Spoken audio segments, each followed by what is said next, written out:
Good morning বন্ধুরা, কেমন আছো তোমরা সবাই? আশা করছি সবাই খুব ভালো আছো, সুস্থ আছো। আমিও খুব ভালো আছি।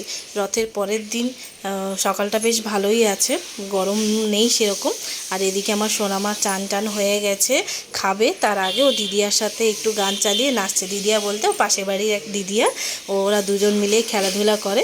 আর এদিকে দেখো চান টান হয়ে গিয়ে খাওয়া দাওয়া হয়ে গেছে, কাপড়ে একটু জল লেগে গেছিলো বলে ওর জামাটা আমি চেঞ্জ করে দিয়েছি। আর রথের কেনা খেলনাগুলো নিয়ে এখনও বেশ করে খেলছে।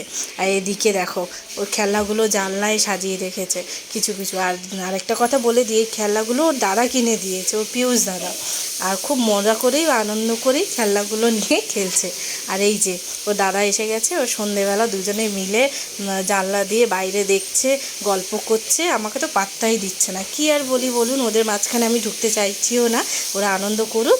তো এইভাবেই যেন ওরা চলতে থাকে সারা জীবন। তোমরা আশীর্বাদ করো। তো চলো বন্ধুরা, আবার পরে একটা ভিডিওতে দেখা হবে। টাটা।